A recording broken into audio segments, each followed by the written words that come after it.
to go out, collaborate at the true level, not just in the mind, but in the heart.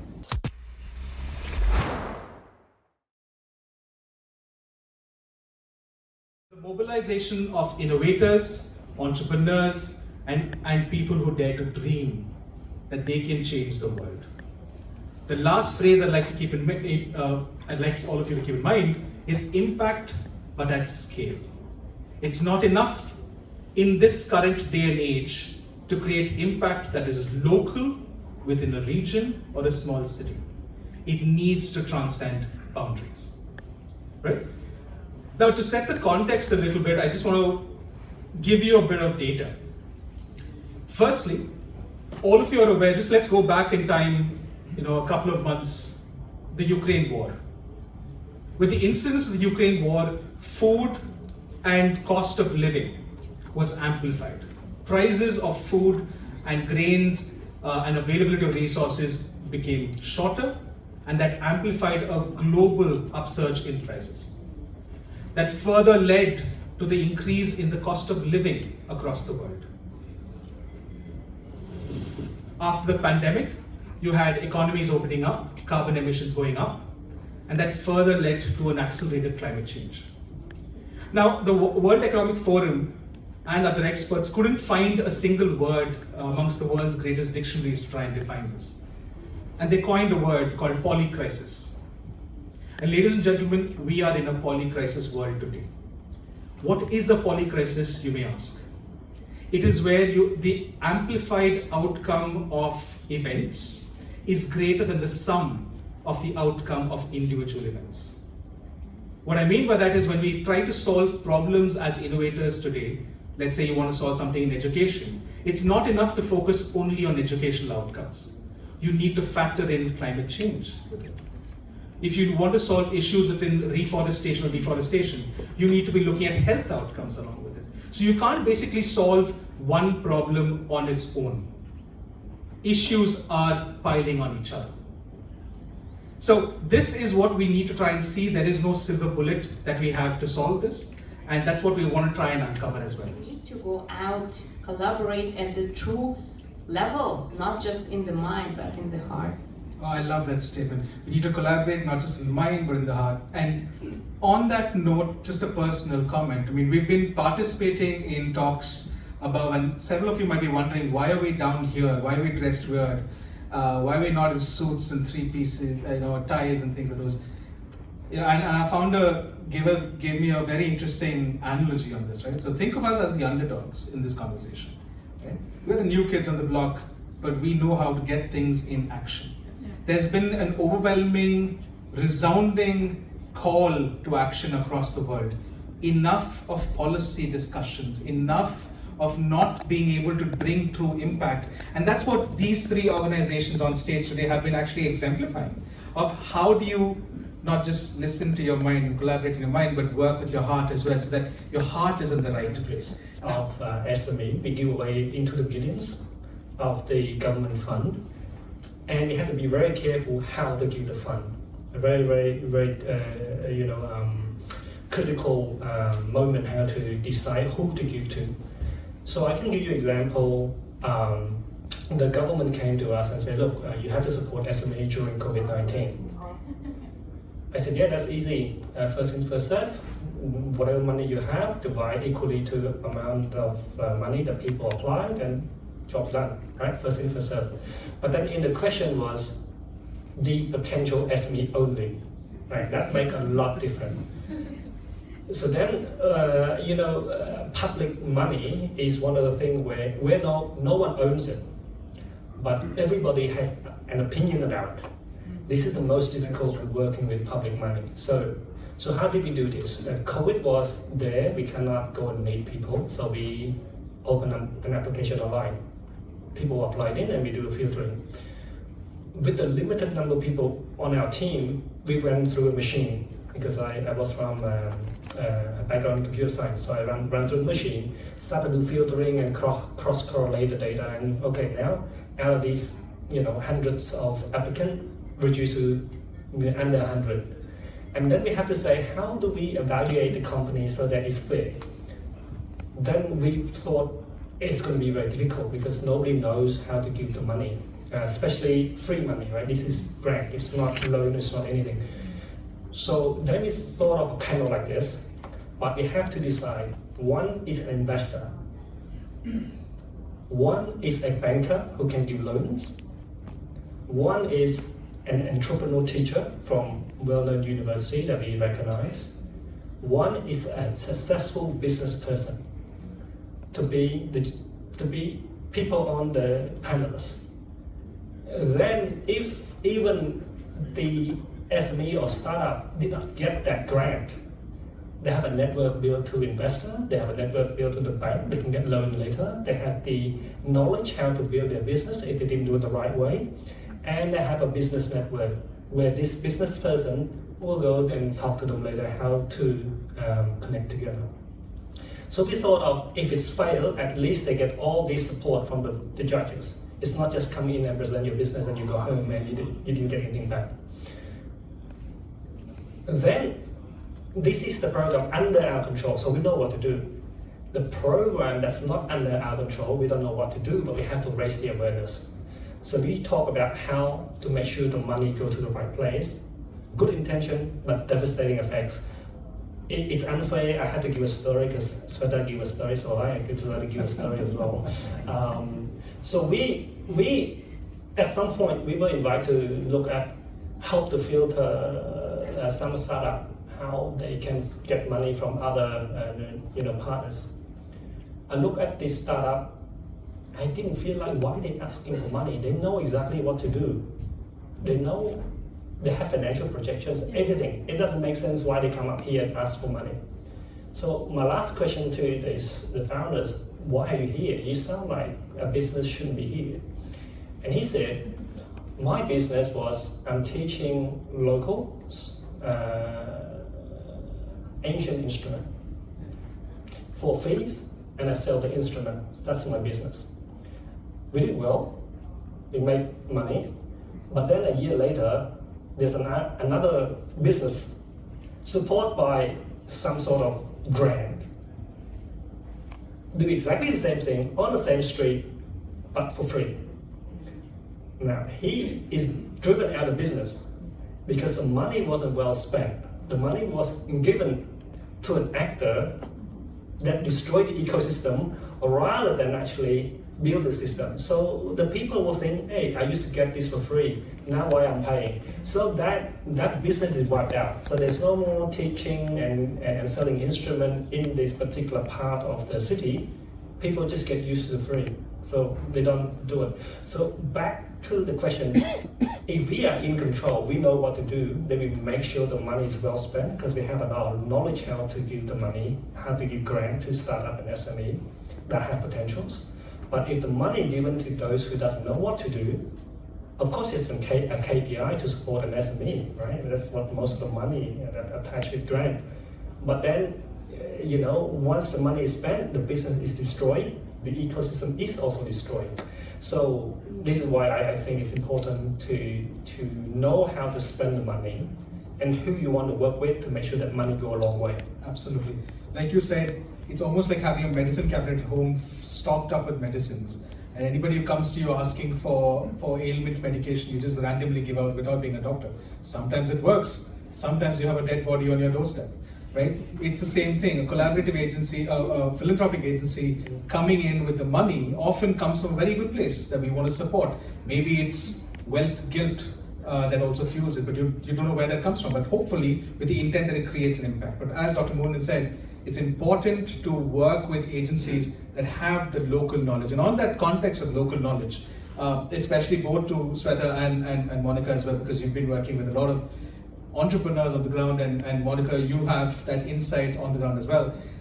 There's often one thing I constantly hear, having worked in the Nordics for over 10 years for a Nordic government, there's always this, and I know this statement is going to ruffle some feathers, there's always this white man syndrome that comes from the global north to the global south saying, I know better what you need than you know what you need right now.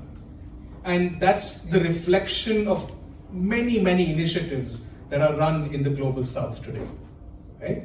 And on that context, to both Sveta and Monica as well, Monica, you pointed to that example, why would somebody care about plastic waste when they don't have food to eat, right?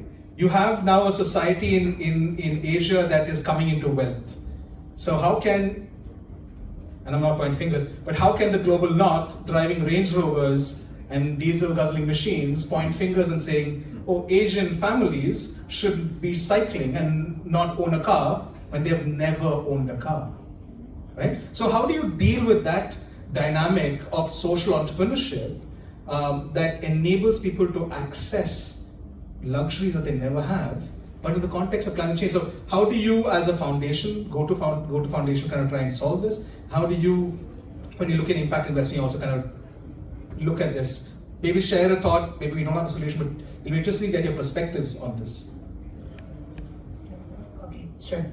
So, yeah, I think, like I mentioned before, right, that process of co-creation and collaboration that drives innovation is actually the key in order for us to accelerate any transformation, you know, at speed and at scale. So why do I say that, right? Because going back to my example, you know, a lot of people in the West realize waste is a big issue. And, you know, it's not that people in Asia don't realize that waste is an issue. I mean, one of the saddest parts is Indonesia still imports trash. I think we're probably one of the most few countries left that still imports trash, while we cannot even manage our own trash, right?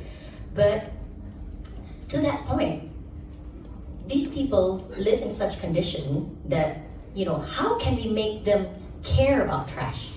How can we make sure that their behavior change for them to be able to, you know, move and progress towards where we actually want to be globally together, right? To achieve the goal that we've set in 2030 to 2050, whatever it is, right? And from our side, the way we look at it is that co-creation, right? Coming in, not knowing it all, and this is the mentality that we also push to the startups, to the CSOs that we work together, right? That number one, we don't know it all, and number two, if you look at it, to your point, there's actually a lot of great solutions that are out there, right? A lot of great solutions across public, private, public sector that's being done, across environment, society, economic, you know, that actually can be, that meets one another and actually can capitalize on one another. So I think the role that we take in the foundation is that we act as an orchestrator to bring all of this together. And again, we don't necessarily reinvent the wheel, right? But we are able to see what are some of the solutions that are out there and how, if they come together, right? Again, with not this competitive mindset, but this collaborative mindset, they can actually achieve this faster. And that might mean, you know, putting startup A with startup B together, you know, while they are small in terms of size and capitalization, when they come together, they might be big enough for them to apply or you know, get a seed fund from a VC, right? So how can we actually combine all of these different solutions, all of these different stakeholders, and create this sandbox environment, right? In which that they can, each of these actors can test out their solutions, right? And actually have a proof of concept that this actually works. Now, one of the biggest things also, especially in you know, Asian countries, and I think you can attest to this as well, is that the role of government is extremely important.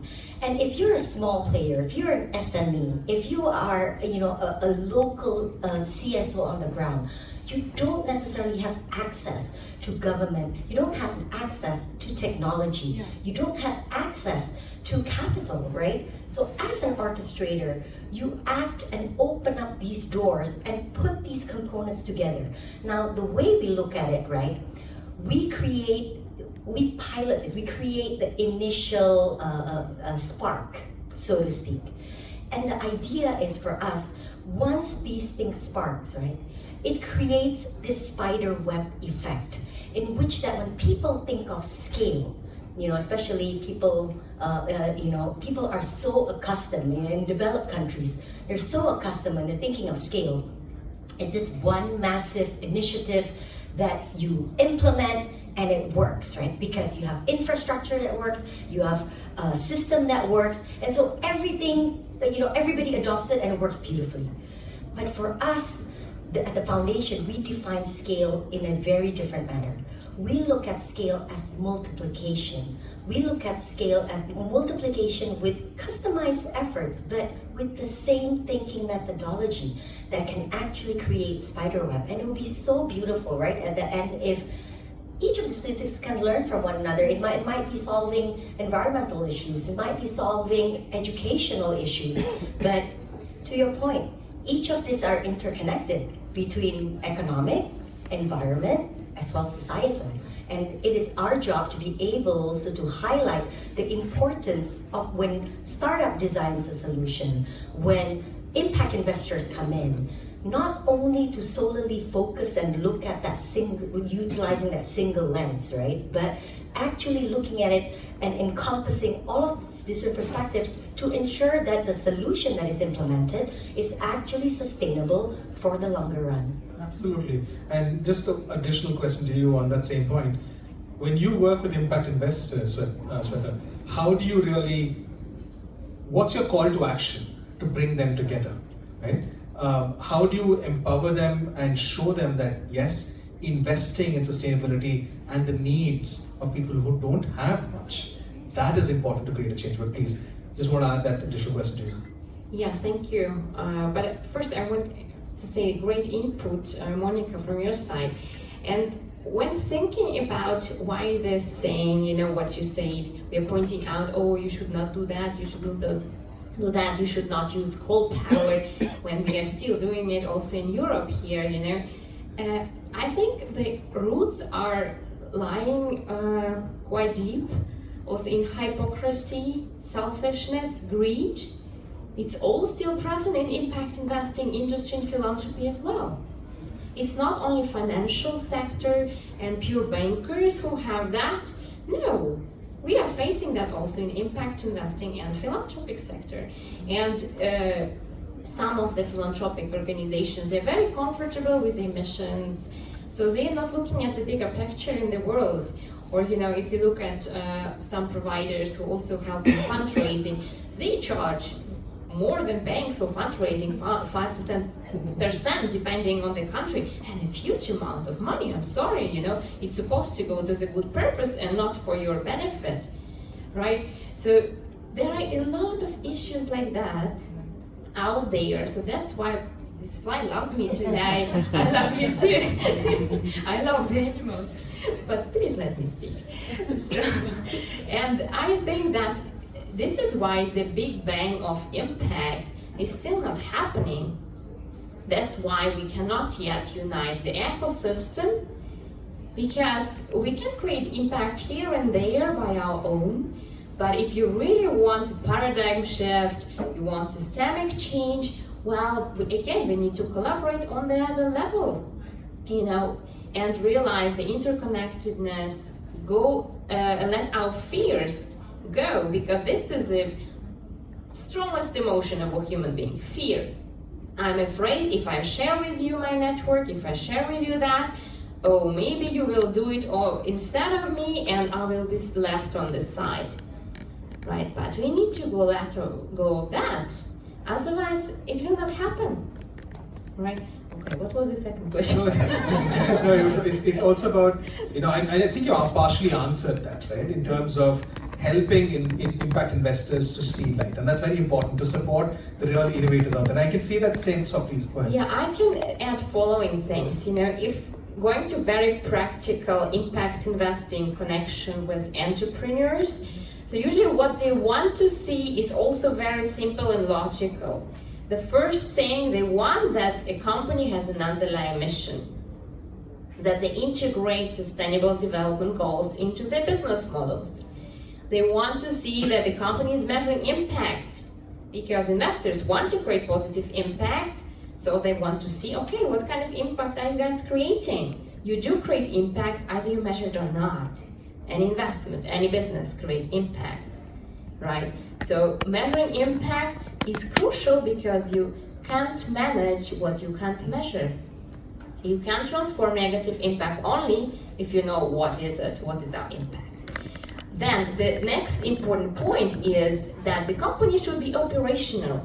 So it's not that at ideation stage that we are connecting impact businesses with investors. You're too early. You need to learn your lessons, you need to establish, you need to go through process. So that's why with our impact investing school, we educate you and make you investable. Because otherwise you waste your time, investors are wasting your time. So let's not do that. So investable you need to be. And then maybe very last one is also very important for impact investors to see, okay, did you ever receive any grant or any little investment before? Because then it shows, okay, you could already convince someone, you could already went through some due diligence process, so the risk level is much lower, so that's very important, I think, to know. That's very interesting, and I especially like what you mentioned in the first point. You cannot manage what you cannot measure. And on that note, Khmer, as an organization, you've been building robust learnings that the region can also understand and learn from all your programs that you're doing. And it's interesting, you're a startup guy who's in a ministerial position, or at least within the government as well. So one last question to you, Dr. Munin. How do you resolve that internal conflict of being a startup entrepreneur in a big, slow-moving mechanism like the government? I've been in that similar stage myself, so I can attest to it. But how do you resolve it, and how do you address that, and where are you taking Khmer and the Cambodian ecosystem forward? Before I came back home to Cambodia, I was in Sydney, involved with institutions that backed by government. It's a lot of fun, and there's a lot of startups coming out of these institutions. And I was involved with these organizations as a startup, also as a staff within the organizations before I moved back to Cambodia. And then I think I learned the best from both. If I were to start Command the Price by myself, no way I would do it, because it's costly. Ecosystem building activity is not supposed to be given to private sectors. Right? Private would never go and build a platform for general purpose businesses. They only worry about themselves. So they have enough to worry about. But having the government backed us so that we can run an organization like Command the Price, and if we know how to do it, it will be the best in both worlds. We know how to run it as efficient as possible, and we get the blessing and the back from our government to support us. So which means that we don't have, for example, the restriction of making profit. Because in the sub-decree, it says you cannot make profit. But we continue to support you, but you have to support startup and SME in the best way that we can see. So we built a lot of data because I was in, when he said I'm doctor, I'm not the doctor that saves people. I'm actually in computer science, so I write a lot of code, I do a lot of data analysis. So when I start, whoever I support, there's always a data point associated to that person, to that organization, to that startup. We can even measure whether that particular business that receive funds from the government, whether they're paying more taxes this year than last year. We can monitor how many people increase, employee increases if they do well. Whether they have a variety of new products or new services that they can create after they get the fund. So all these data feed back to us, and we have very confident in making future decisions.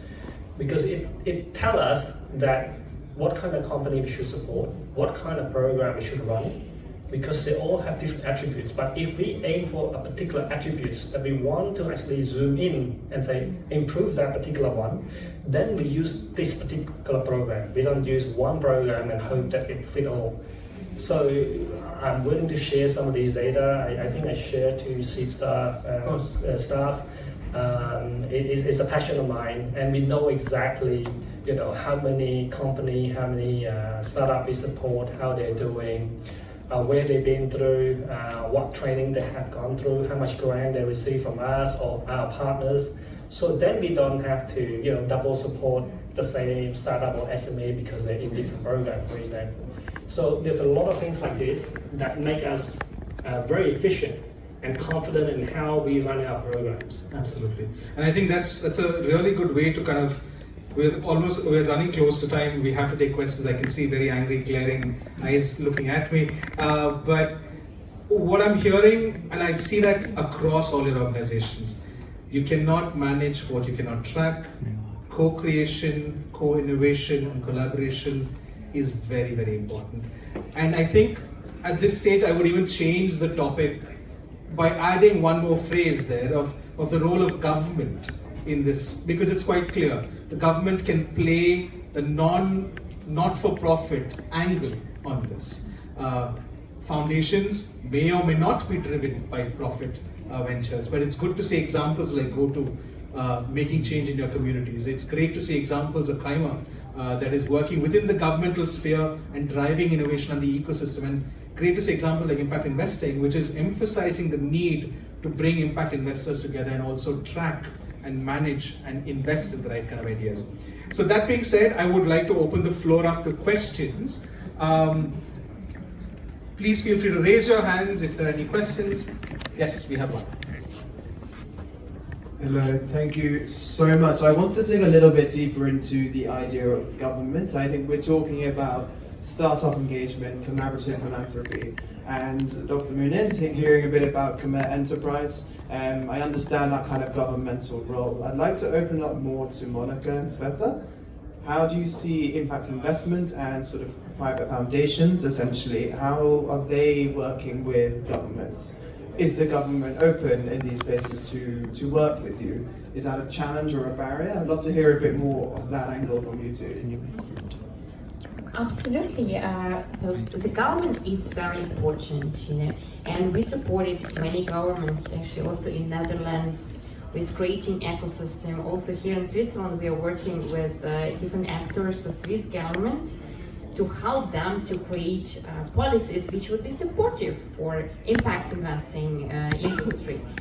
We are also starting now negotiations in MENA region with the government as well, so we want to bring impact investing at a bigger scale in that region, so in UAE and Saudi Arabia. And it depends on the government, actually, Sometimes they are very open, they want to do things, but the thing is, it takes time. It's still long processes, and we are people of action. So we'd love to see more action in less supportive words, right? And also here in Switzerland, I will be very honest, I'm also Swiss. So the government could move a bit faster, because I give you a concrete example of a global steering group of impact investing. If you ever heard about that, so many countries are already a member. Switzerland is still not. Why? Yeah, it has been 3 years of negotiations, but we still didn't manage to create a proposal which would fit the whole global steering group, right? Because there is very strong lobby in Switzerland of banks who wants to make impact investing sector how they want it and not like how it should be, right? So it depends on the government, but they must be on board in order to create more impact and scale it up. Yeah, from our side, it's also the same thing. I did mention earlier that the role of government is actually really, really critical in ensuring, any solution to work. And when we're talking about solution, it's normally a collaboration between multiple different stakeholders, private, non-profit, public sector. And the way we work, we so far the foundation has 6 locations that we've adopted, right, across Indonesia. We always aligned it with the national government target. We, depending on the cause that we are supporting, we actually pick a sponsor that sits in the national level as well as in a local level, because the way we look at it, for the solution to thrive, for the business to thrive, at the end of the day, the local government would actually have to acknowledge and support. And that support might mean in a lot of things, right? It could mean from a policy level. It could also mean by incorporating, certain initiative as part of their national budget, right? Ensuring that the infrastructure that is needed is actually created. So the way we work is that we always collaborate and engage with the national as well as local government level, because we realize the criticality that they play, make that in the startup ecosystem, another ecosystem as well. So, I think, all three of us have echoed similar thing, that government definitely cannot just, stay put and be the spectator in this. They have to be an active player. But sometimes, how we engage them, it's up to the nonprofit or the private sector to engage them, to entice them, to give them ideas that things can actually be done differently.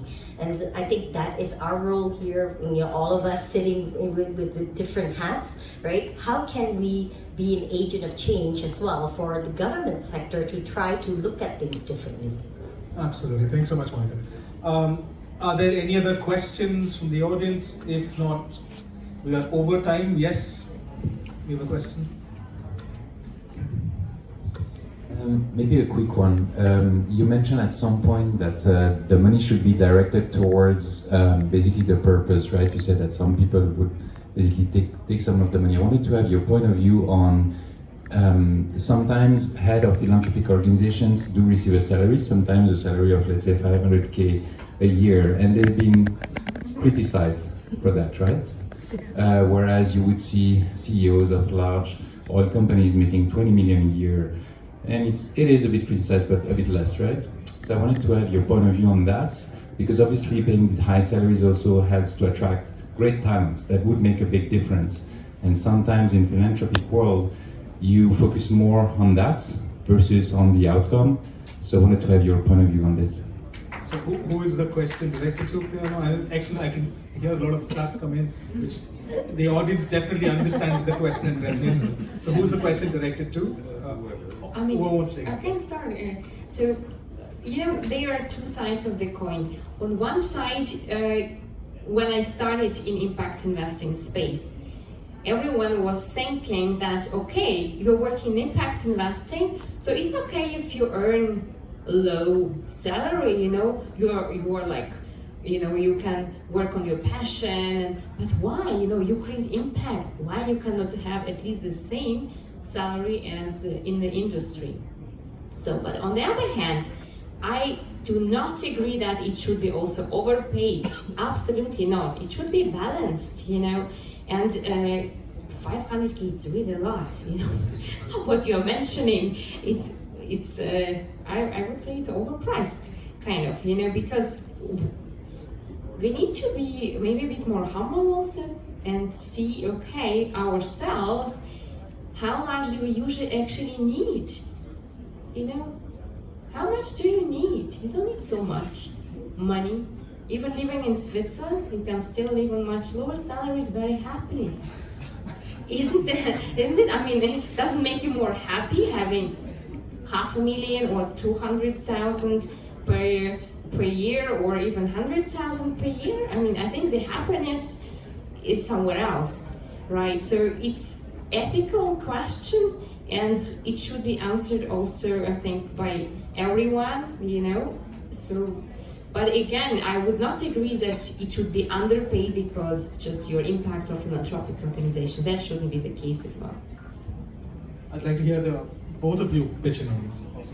Yeah, so I guess, I can share, because I was the GOJEK CHRO for 6 years before I transitioned to the philanthropic side. And, not having a philanthropic background, obviously, and coming with more of a startup, entrepreneurship background, I do understand the paradigm, and especially like when you're talking about the importance of talent in solving these complex issues. Because in reality, and that's what we normally we face as well, right?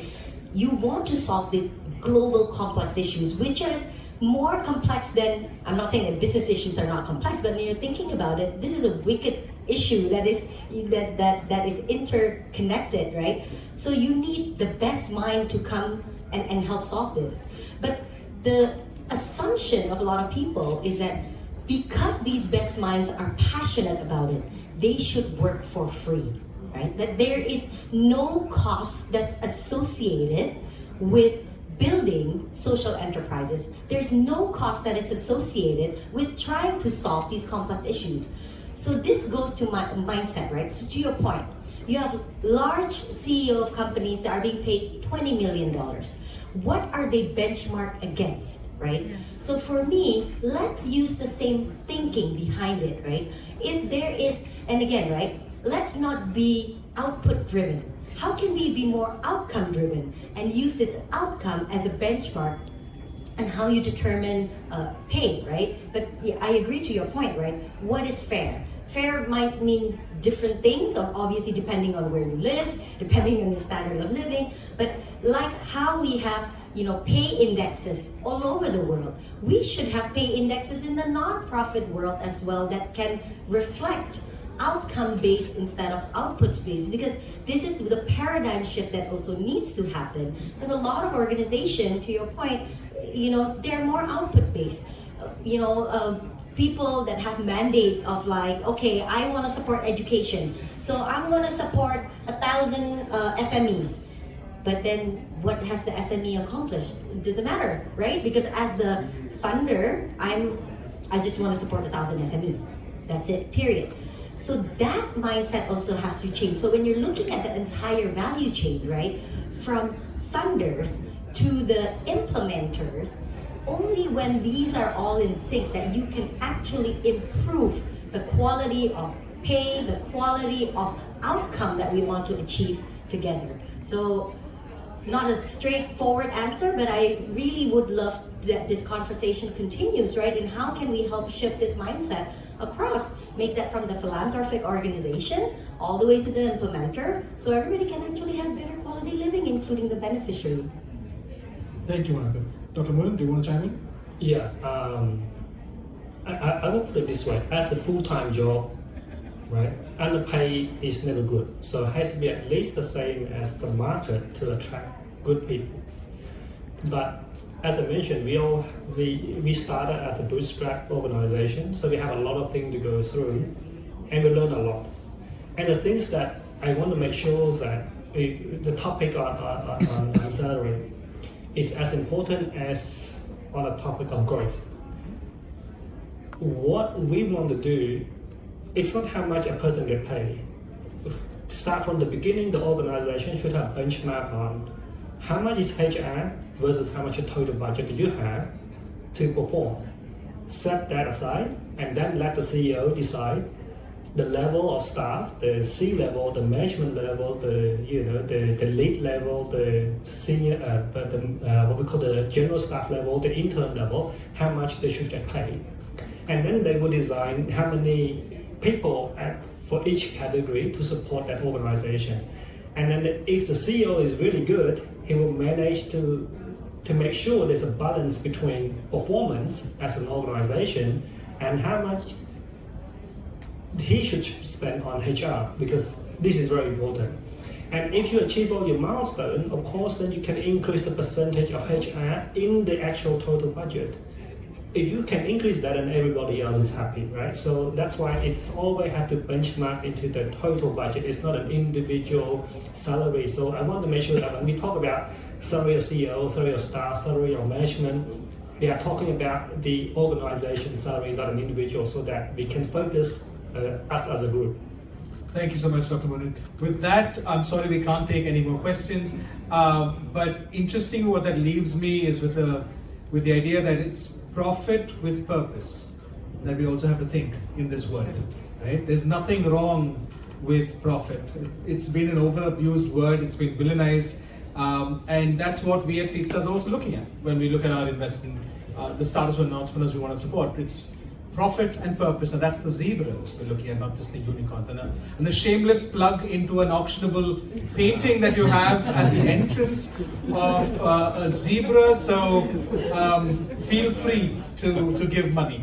But with that being said, thank you so much. A big round of applause, please.